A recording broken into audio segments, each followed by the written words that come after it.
My late father, Charles Jones, was a Baptist minister. He and I would often have intellectual arguments. He was a very wise man and experientially over decades had much to reflect on in working with others in ministry. On one such occasion, he presented this statement to me. He said, "Son, there are no marriage problems." I thought this would be an easy argument to counter. I said, "Dad, you're crazy. You're a preacher and presided over hundreds of weddings. You've had pre- and post-marital counseling with others. Besides this, you know the statistics. The success of a marriage is 50-50. Half the marriages end in divorce. How can you say there are no marriage problems?" I waited in eager anticipation in my critical thinking of my dad's proposition. He said, "I understand what you're saying, but I stand by my argument that there are no marriage problems." Well, at this point, I thought my dad had clearly lost his mind and wouldn't be able to expound on his statement or have any good grounds on which to stand in his argument. I thought my counter-argument was a good statement and was a pretty good proposition in bantering in our discussion. He again said, "There are no marriage problems," but then he added, "There are personal problems that people bring to a marriage." I said, "Okay, we all have personal problems. None of us are perfect, and we all have things we can work on in regard to ourselves and others, including a spouse. However, don't those personal problems cause problems in marriage?" I said, "Dad, let's go to the big one, adultery.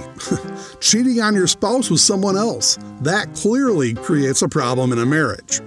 Or how about the issue of lying? Clearly, not being honest creates problems in marriage. How about abuse? Surely, Dad, you can agree with me that can cause a major problem in marriage. How about abandonment? If one half of the bond of marriage is gone, it's a problem in the marriage. How about alcoholism and drug abuse? That certainly is an area that can cause problems in marriage." He said it's true, adultery, lying, abuse, abandonment, alcoholism, and drug abuse in marriage can cause problems in the marriage. So I said, "So you agree with me that there really can be marriage problems?" My dad said you have to get to the root problem, first cause, the origin of the issue causing the problem. The problem isn't the marriage. And my dad went on to say, "That's the key, you see. It's our personal problems we need to correct in order to create a good relationship with our spouse." In the case of adultery, a spouse has a personal problem with being faithful. They have a personal problem of being monogamous. In the case of lying, one spouse or both, they have a personal problem being truthful and honest in all things with their mate. In the case of abuse, one or more have a personal problem of being kind, caring, loving, and not emotionally, psychologically, or physically hurting their spouse. In the case of abandonment, the spouse who left has a personal problem with commitment to sticking it out with their mate for a lifetime. In the case of alcoholism and drug abuse, there's a personal problem with control of usage and may have some underlying reason for the abuse on a personal level. If both spouses are honest with themselves and can agree that we're not all perfect and have plenty of room for improvement, we're already in a good place to make corrections in ourselves that can create a more harmonious marriage. If we work on our personal problems in a good faith effort, knowing we all can admit to having flaws, we can then have a good chance of having a successful marriage. Well, I sat there in silence for a minute thinking, I'm having a difficult time coming up with a good angle to counter Dad's assertion.